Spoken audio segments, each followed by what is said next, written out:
Good evening. My name is Emily May, and I run the Gray City Opera Theater's YouTube channel. Before this evening's program, I wanted to share a bit about the piano works featured. Tonight, we will be playing excerpts from 12 country dances written by Ignatius Snacho.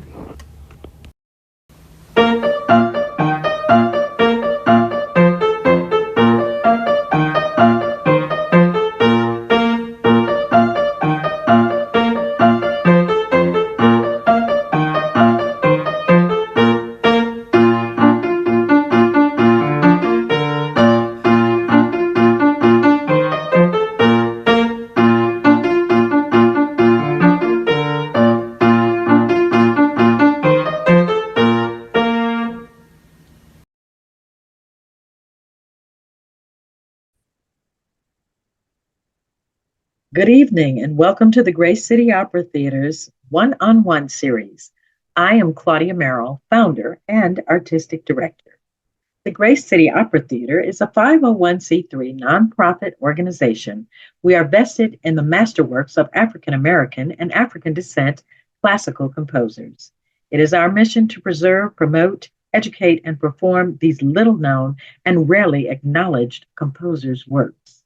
This evening, our hot topic is opera versus opera, and our guest is our board member and treasurer for the Gray City Opera Theater, Miss Jonnet Solomon. Without further ado, I want to introduce you and tell you just a little bit about Miss Solomon. Jonnet Solomon is the executive director and founding member of the National Opera House, a nonprofit organization working to restore and maintain an historic home in Pittsburgh, Pennsylvania. While exploring the city in 2000, Miss Solomon discovered an historical landmark plaque in front of a Queen Anne mansion. Later that year, she and her friend, Miss Miriam White, purchased the abandoned house in Homewood with dreams of preservation. The home, once owned by William Woogie Harris, hosted guests such as Duke Ellington, Cab Calloway, Lena Horne, Count Basie, and Roberto Clemente. It was a safe place in Pittsburgh where visiting artists and athletes could find room and board, performance space, and rental space. Mary Cardwell Dawson, its founder, would rent space for what would become, and what is still now, the first Black opera house in the nation. The drive to uncover, share, educate, and preserve this rich history and legacy inspired Miss Solomon and Miss White to lead the campaign to preserve the house and reconnect its history to the community through programming and events. Through preservation, the stories of hidden historical figures and places will now hold a space in history and light a path for inspiration and motivation. In addition to this, Jonnet has an accounting degree from Duquesne University and is the founder of JSA LLC, an accounting firm focused on startups and small business accounting, consulting, and advising. Jonnet is also an artist and has been performing and teaching for many years. This rich history of the home inspired Jonnet to begin a campaign to save the house and reconnect its history to the community through programming, events, and mentorship, highlighting the achievements of the owners, guests, and entrepreneurs that once walked its halls. Without further ado, let me introduce you to Miss Jonnet Solomon.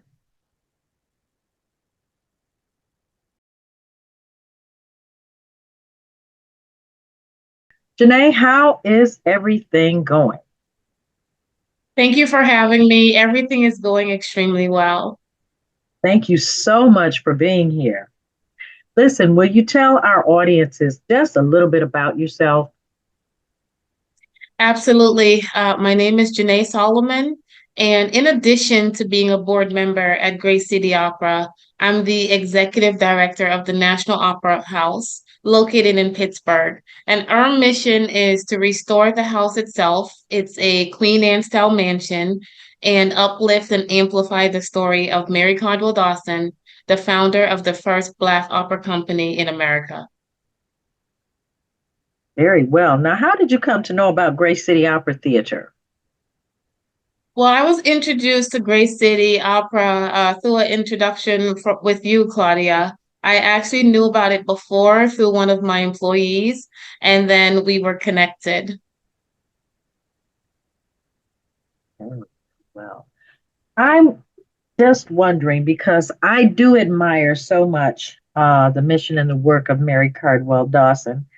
And my question is, in terms of being a board member for Grace City Opera, do you see our mission in line with uh, carrying on the work, so to speak, that Mary Cardwell Dawson saw or that Mary Cardwell Dawson did during her time running the opera house and having it built and what have you? Absolutely. I see the work of Grace City Opera almost like the twin of what Mary Cardwell Dawson is doing. I think the tragedy of it is she was doing this very hard work in the 1940s, and Grace City Opera is doing the exact same work today. Mary Cardwell Dawson's goal was not only to get minorities onto a main stage and have them have a career in grand opera, but it was also to perform the work of minority and Black opera creators and composers that didn't have a chance for their work to be seen and heard. Yes, indeed. And that is exactly what we're doing now. Our partnership, Grace City Opera Theater, just to let our audience know, is also a partner with the National Opera House, and we are going to be actively engaged in assisting with the fundraising to the restoration of this historic building and performing concerts in front of the building in the early fall. So please stay tuned. But what I want to get into now, I want our audiences to know about this National Opera House and how they can help National Opera House raise the funds as well as help Grace City Opera Theater in their endeavor to continue to provide a venue for African American aspiring artists.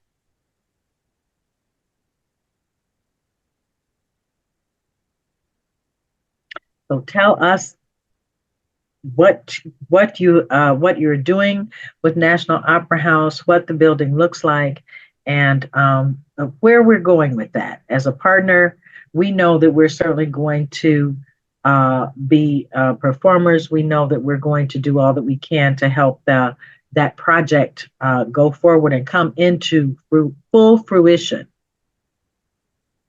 Yeah, I think our partnership is very unique in fundraising and building awareness. What everyone can do to help is basically amplify the work in addition to making a gift to Grace City Opera. The Opera House has been stabilized, and what that means is it was once on the 11 most endangered list. And that means that the house was right on the brink of being lost to the world. Today, it's no longer on the endangered list and it has been stabilized. Our goal is to complete the house, have a museum in the house that's dedicated to the history and the legacy of the people who made the house famous and historical. Our goal is also to rebuild the amphitheater that once did the first outdoor operas in America. And we also want to have performing space in the community again. And to make this all happen, we need your listeners and our listeners to make a donation and support our work.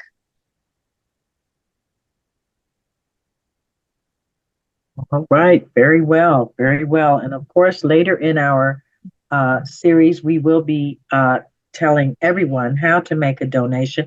And also, I want to ask you to let people know how to make a donation to National Opera House as well, Janae. Absolutely. Absolutely. To make a donation to National Opera House, they would just go to our website, which is nationaloperahouse.org. And on the website, they can see more information about the house, the timeline about the house and the work that we've been doing, and all of the people and the artists that we have worked with. The work that we're doing at the Opera House actually started over 20 years ago, over 2 decades ago. And when we started this work, Mary Caldwell Dawson was completely unknown to the world. Her contributions to opera and her contributions to music and jazz had been completely erased. And it took us 13 years for the world to even recognize that she made these contributions to music and opera and jazz. Yes, indeed. And with that, let us segue into opera versus opera. I am hearing on some scale and from you as well, after attending the opera conference, which took place in Los Angeles several weeks ago, that now there's a question of what is opera, especially when you begin to write operas about African American heroes in this nation or in other parts of the world. So, our topic today is opera versus opera. I too am a composer, as well as an opera singer and a librettist. So, I don't think for 1 minute that the work that I do is not opera because I am of a different race or color. So, what is the other opera world saying, so to speak, the traditional opera world? Well, in the traditional opera world during Mary Cardwell Dawson's time and today, what they're saying is opera should look a certain way, it should sound a certain way, and it should be presented a certain way. And this is the main reason that Mary Cardwell Dawson herself never became an opera singer. It's the reason that the people that sang at her opera company almost did not become opera singers because opera as an industry had the thought that opera needed to sound and look a specific way, and they wanted to really hold on to that. Mary Caldwell Dawson changed that by having the first Black opera singer sing at the Metropolitan Opera. She went on to training people that also became the first Black opera singers in their fields. This would not have happened if she agreed with the opera industry in the 1940s that it should look and feel a certain way. Today, the opera industry still feels that way. They still think opera should look and feel a specific way. And that is what I feel they want to hold on to. Well, Grace City Opera certainly feels very different. And one thing with regard to the work that we do is that we believe that traditional opera is always traditional because opera has always been written by the people about the town, about the city, about the neighborhood, about the people of that community. That's what makes it traditional. So it doesn't matter if the community is in Puccini's Italy, or if it is in Kenya, Africa, or if it's in Detroit, Michigan, or if it's in Pittsburgh, Pennsylvania, or Henderson, Nevada. It is still tradition because it is about the people and the town and the place. So I beg to differ with the traditional uh, traditional figureheads that feel that it should look a certain way. Opera is a story, number one. So opera looks like whatever we make it to look like. Opera is classical music, so it doesn't become not classical because a person's race or ethnicity is different. It remains classical. One thing I know in the history that I did, research and development that I did, in even starting this company, was understanding where actual music came from, where actual opera storytellers or what have you came from. And that began with the creation of man. We know that the center of our universe is, and the center of the earth is Africa. So this is where the first musical notes were ever written, the first musical instruments, and even those who were enslaved during the transatlantic slave trade came with their knowledge, with their skills, and with their ingenuity, because it was the slave orchestras that were playing for the slave masters and what have you, writing the music, building the instruments, and in many cases, doing the singing. So this is America. So if that's not traditional, uh, tell me what is. I agree with you. I think what is missing is understanding the history, which is why it's so important to not erase people out of history, erase people out of the industry, because understanding that history, understanding the origins of music, the origins of opera, is very important to understand where it can go. In addition, you're right, because if we don't continue to evolve opera and evolve each musical genre, it will simply die. And so it's great to do traditional work. It's great to do classic work. It's great to do classical work. But every industry has to evolve or it shall perish. That is absolutely right, and that is why we're going to remain vested in the works of those composers and singers and artists who have been literally written out of the history of classical music, Mhm. not because they were not uh, good enough, but simply because of their ethnicity. Yeah. So this we find very important. But we have a question we want to throw out to our audience, Emily, if you will. Um, what we want to know what the audience thinks. Should opera remain in the traditional format that it is, only allowing certain people to sing and compose, or is opera a story that everyone can tell?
To help keep the beautiful masterworks of African American and African descent classical composers alive, we invite you to sponsor a production, an artist, a workshop, or community service project.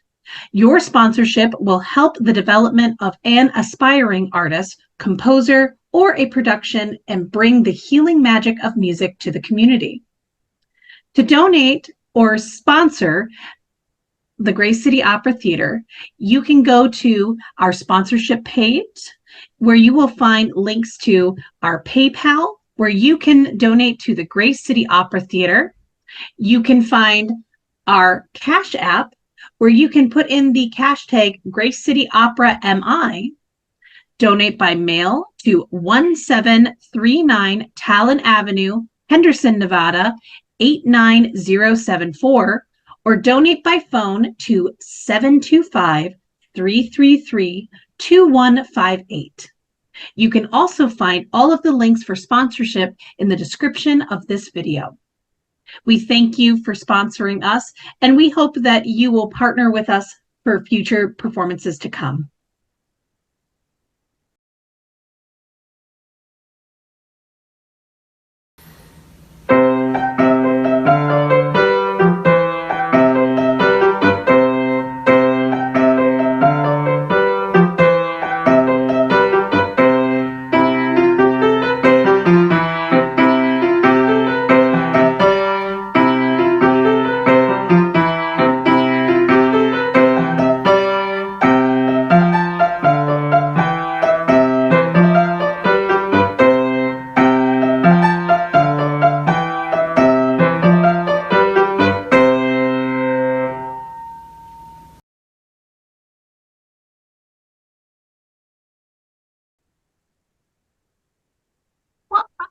So, continuing on with that idea, I would love to know what our audience thinks.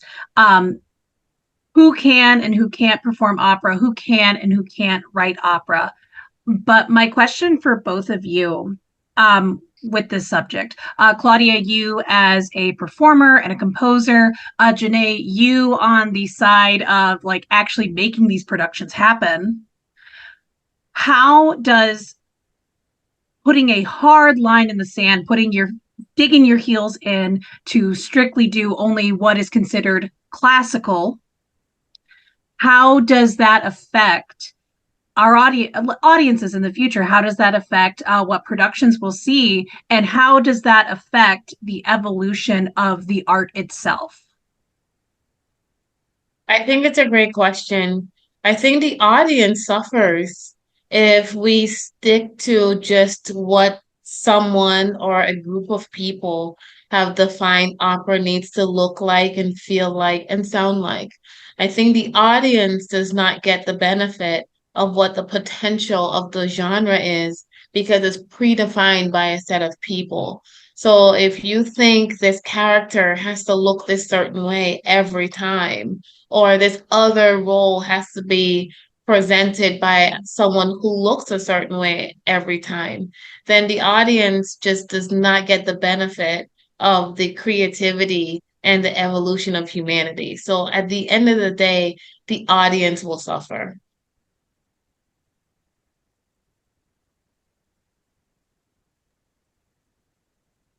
Thank you. And Claudia, that same question for you. What do you see happened to the evolution of opera as an art? What I see is inclusivity. I see that people do not, as Janae said, people do not know the history.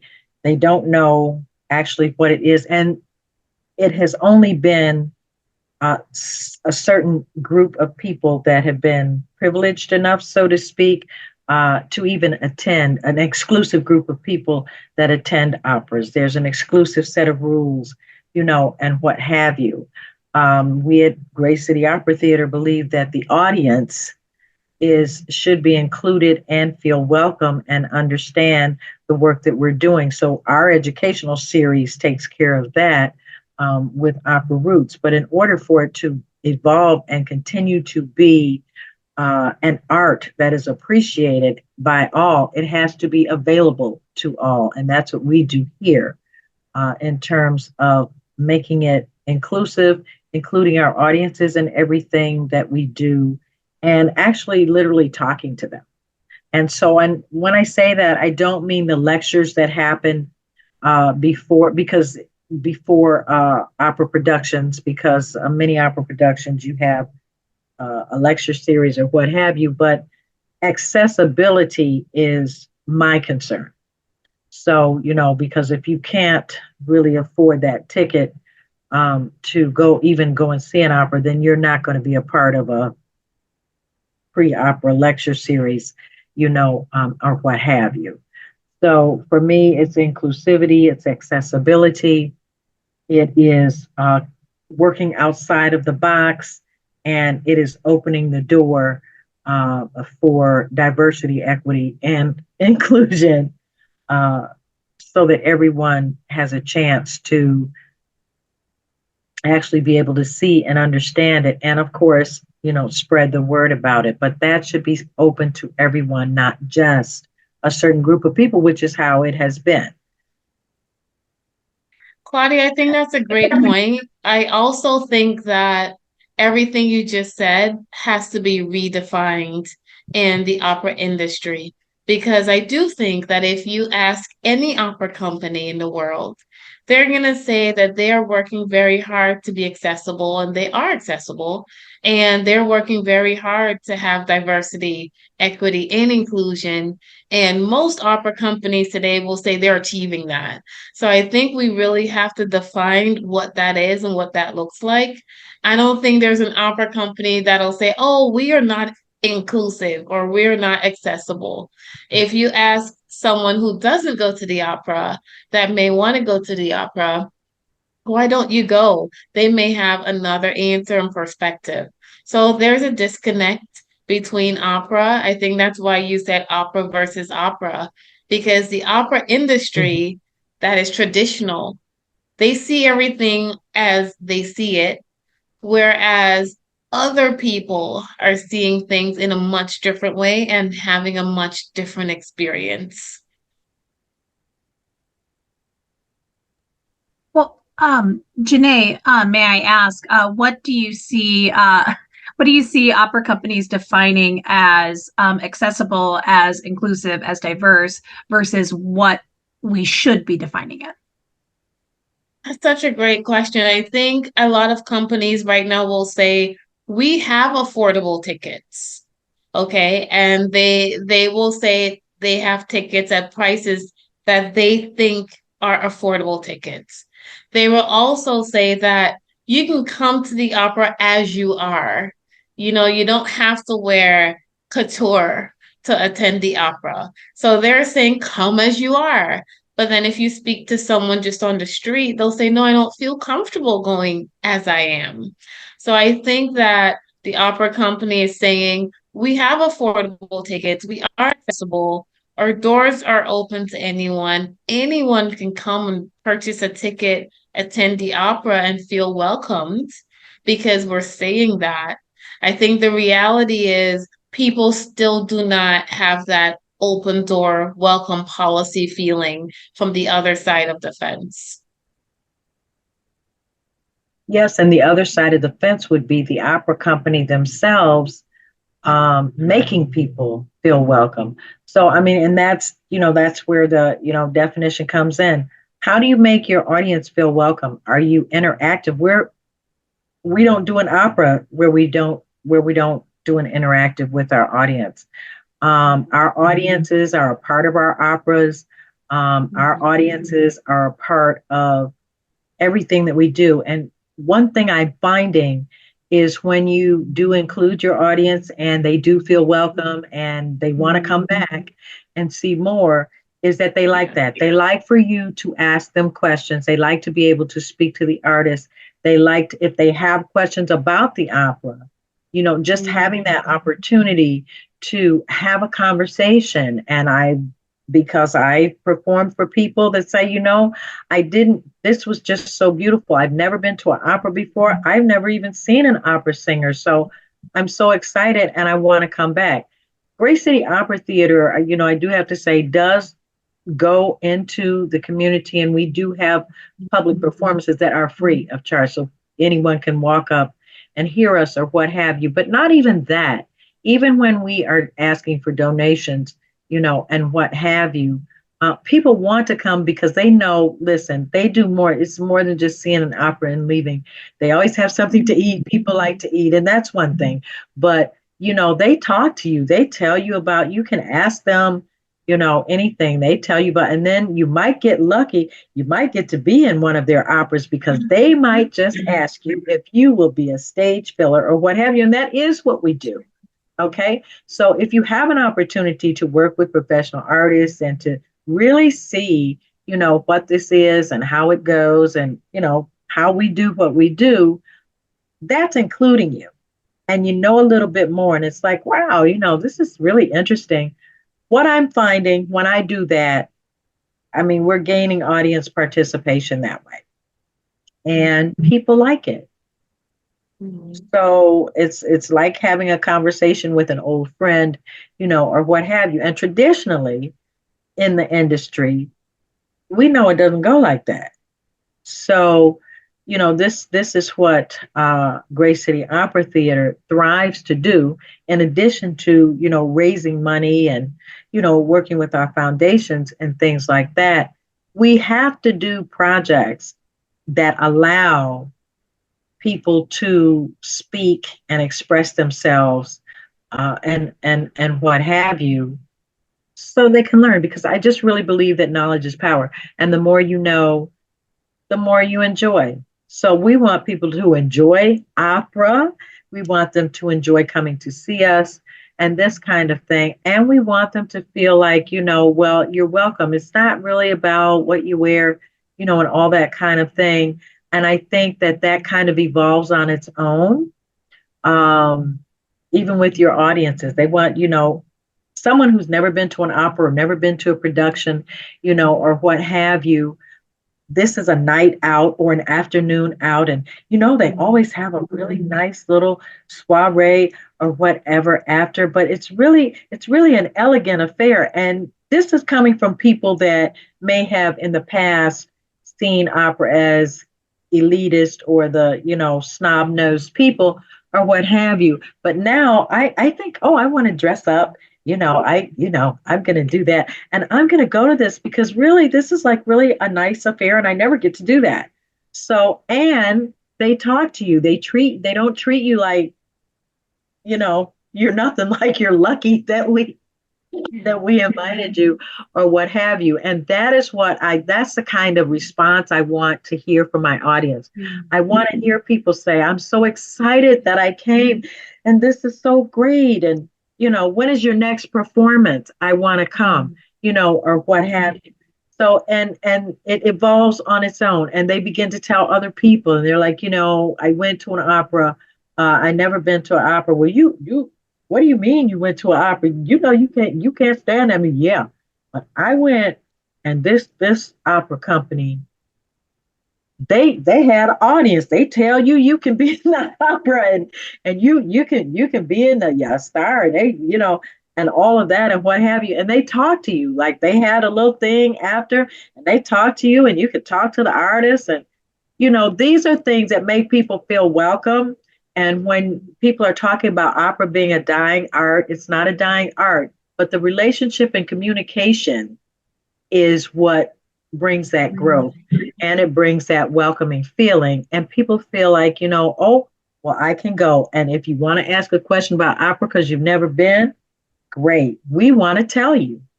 Mm. We want you to Yeah, know. I think you make such a good point about the approach and the process.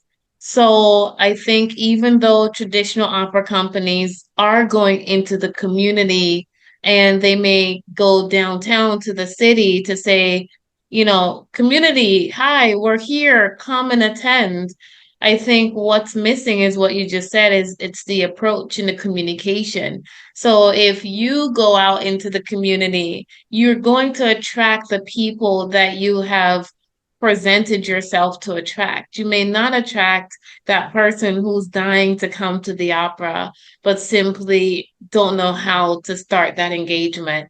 So I think the traditional opera companies will still say, we are going into the community.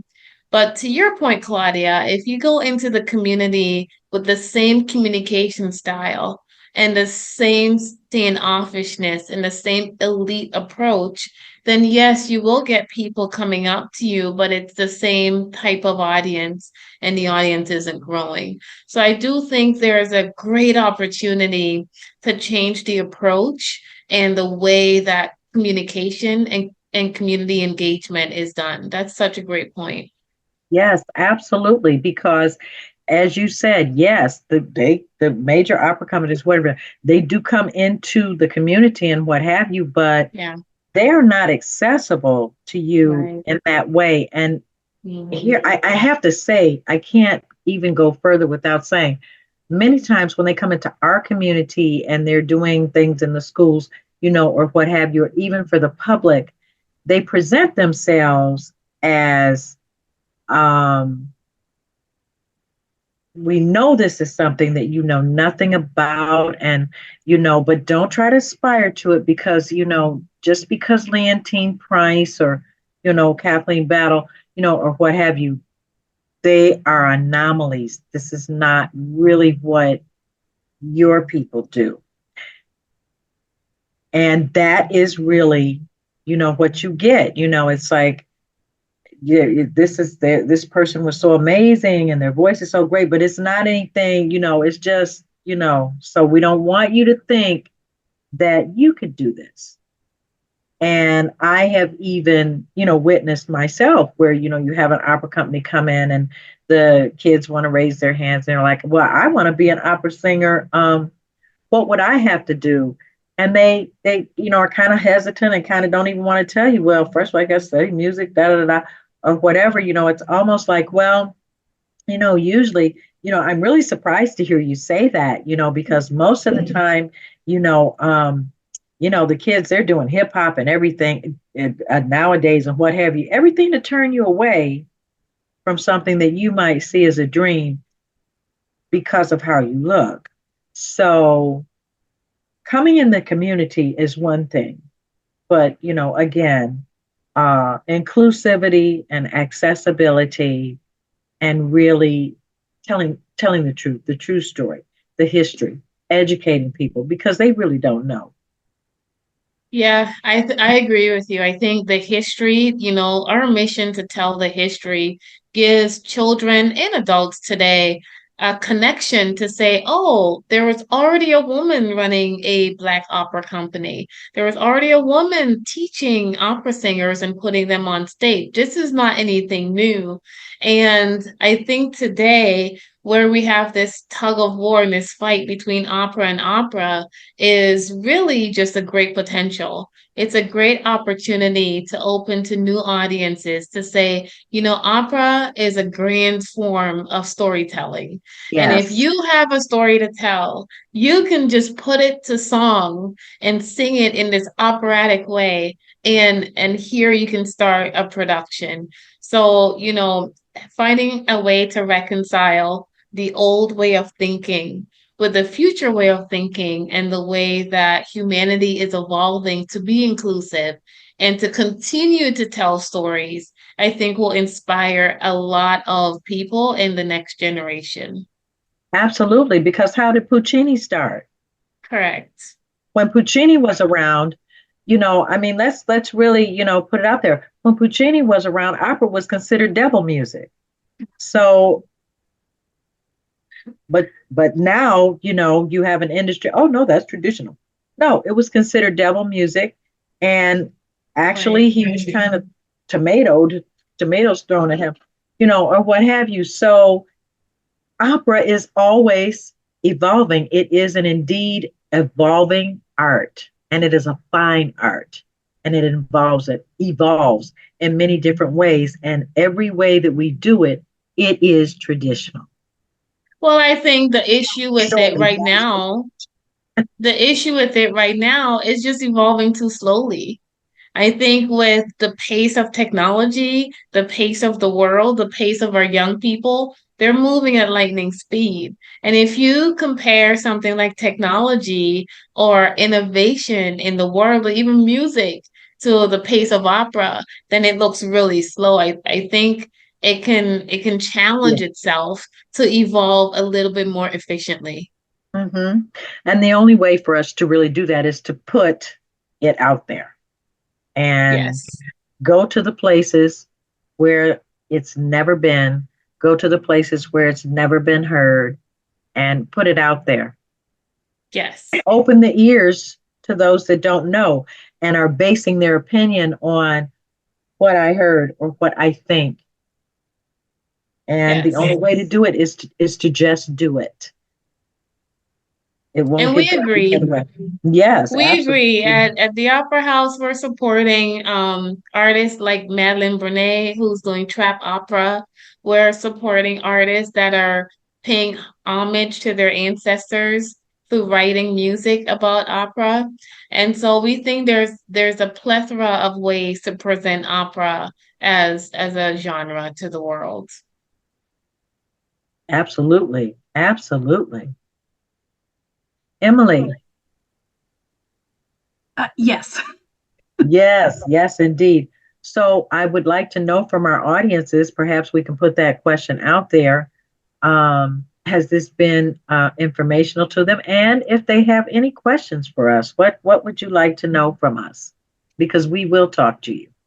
Well, any questions, any, thoughts, or if you'd like to continue on with the discussion, you can go down in the comment section. hmm I'm the face behind our management of our YouTube channel, so I would love to hear our audience thoughts, questions, or what do you think is the future of opera? What is the way we can move forward? Not to get a little too promotional, but I would, Claudia, love to hear about our upcoming performances, particularly Witness in September, and how that is accessible to our audience. Witness, Four Mourning Mothers. This is an opera about redemption, love, restoration, and being together, living together in peace. Witness will take you through 3 centuries, actually, 4 centuries, from the 1620s, the 1860s, the 1950s, and our present day 21st century.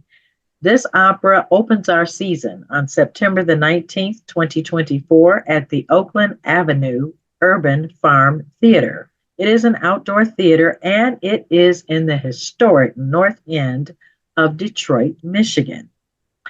Our VIP seats are $45 and all other seating is $35. We will also have vendors that will have unique artifacts for those who want to take something a little extra home. And we will also have Grace City Opera Theater merchandise. This is an outdoor theater, as you might imagine. And here is the unique part about Witness.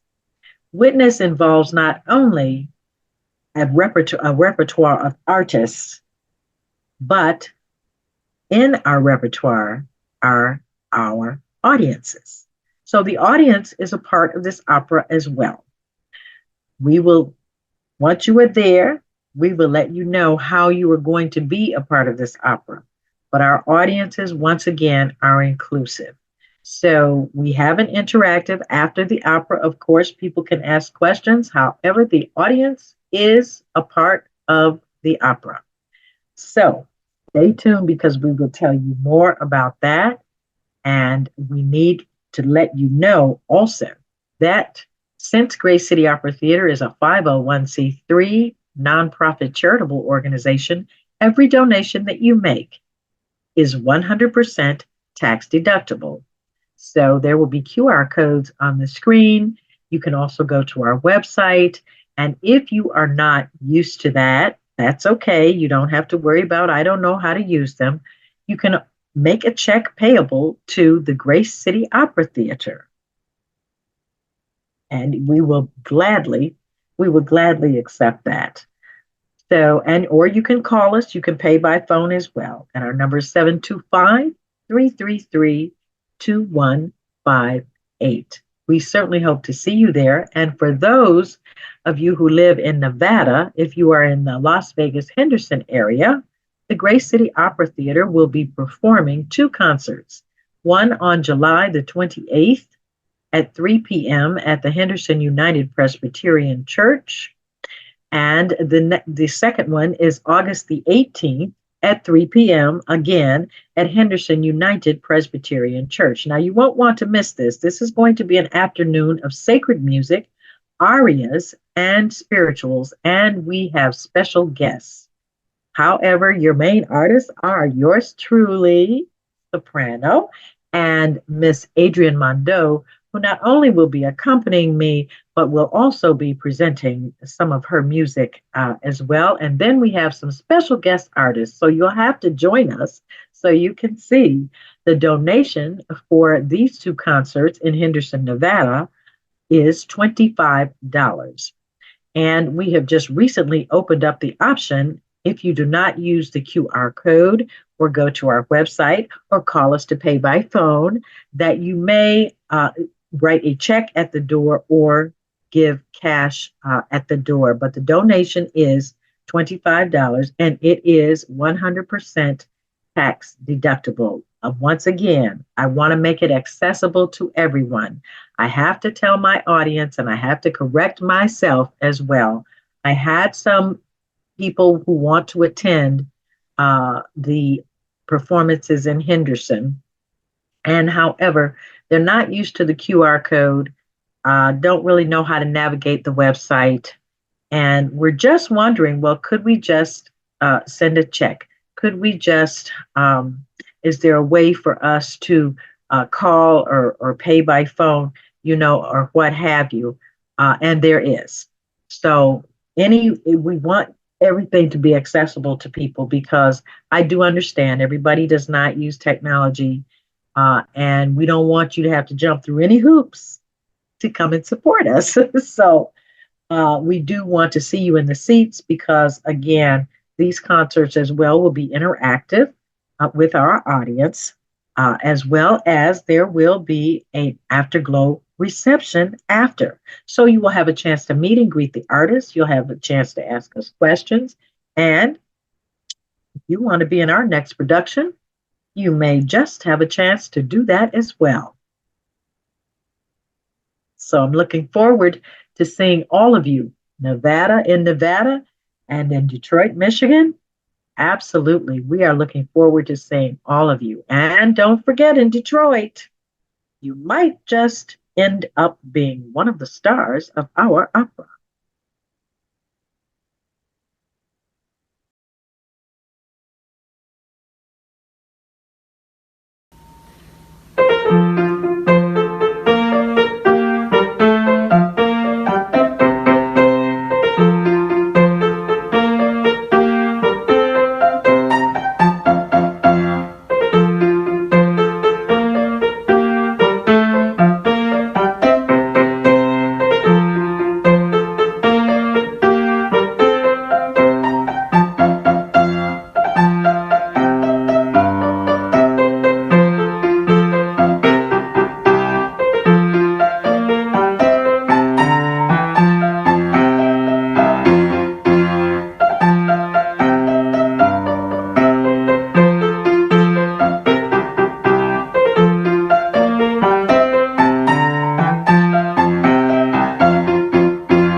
Charles Ignatius Snacho lived from 1729 to 1780. He was a British abolitionist, writer, composer, business and property owner, and British voter. Born into slavery and taken to Britain after the death of his parents, 2-year-old Snacho, along with his 2 sisters, were sold to a family in Greenwich. Snacho remained in Greenwich for the next 18 years until he ran away to Blackheath at the age of 20. He lived with the Duke of Montagu, where Snacho was free to learn to read and develop his love of literature. Snacho then set off to start his own business as a shopkeeper, while also beginning his career as a writer of essays, plays, books, and music. Because of his status as a landowner, Snacho was legally qualified to vote in general elections and exercised this right in 1774 and 1780, becoming the first known British African to vote in Britain. This gained him fame, and Snacho became a symbol for British abolitionists as the humanity of African people. We hope you enjoyed tonight's musical selections, and if you would like to learn more about the life of Ignatius Snacho, please click on the article, The Secret Diaries of Charles Ignatius Snacho, in the description of this video.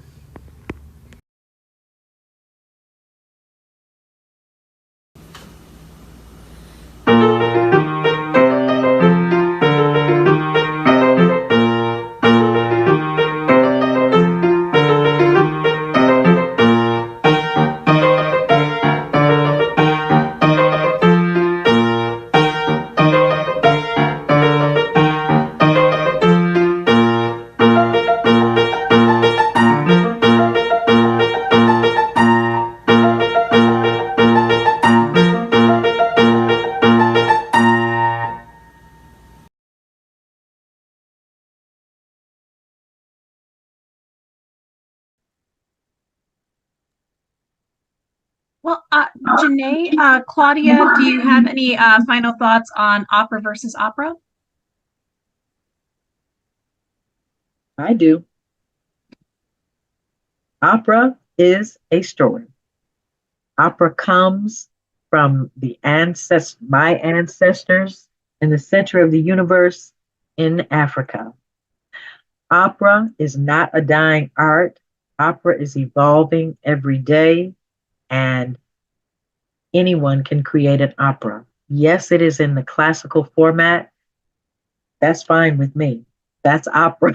That's opera to me. That's my specialty, and what have you. But opera, no, it's not going anywhere. And Grace City Opera Theater intends to make history with the work that we are doing in communities across this nation.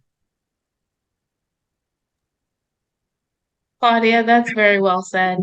I think in addition to history, people just need to hear that if you want to create an opera, that opportunity is accessible to you and it's not something that's exclusive to a certain set of people. That's very motivating. Yes, and the Grace City Opera Theater offers a specific program, Create an Opera, where you write your own opera. We have composers that will donate their time to set the scores up. And then at the end of the Create an Opera series, you will perform your opera before the community.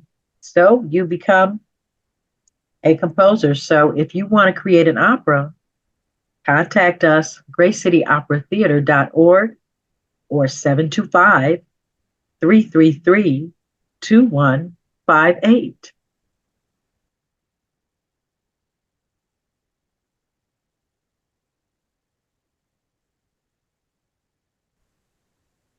So, my final question for you all, what will save opera? I think at the end of the day, what will save opera is increasing the audience and making the stage more accessible to a diverse set of performers and talent. I agree. I'm in complete agreement. And accessibility, that is my mantra.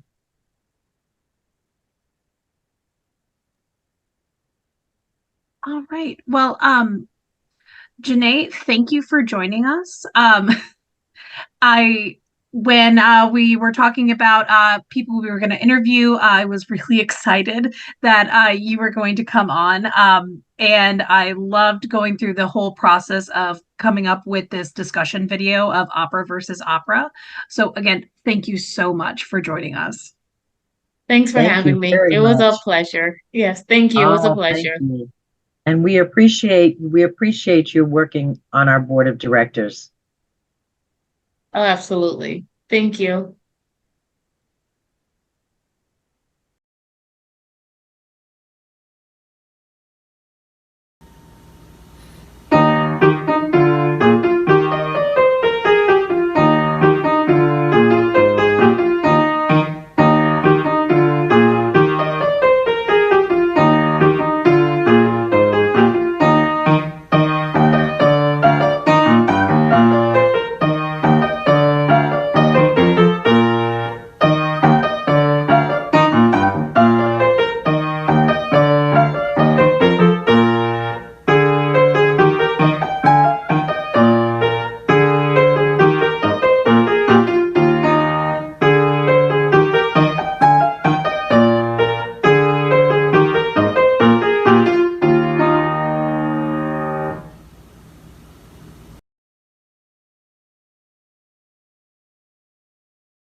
We hope you enjoyed tonight's program.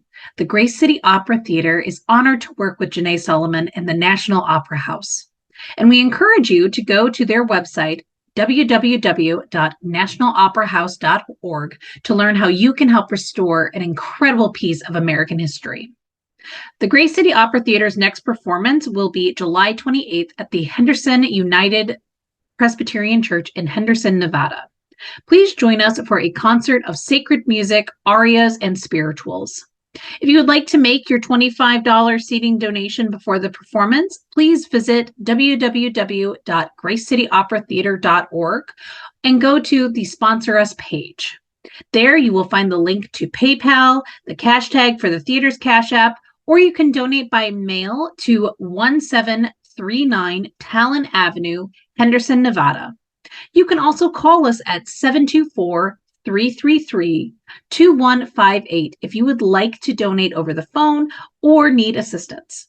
We will also have a representative taking seating donations at the door.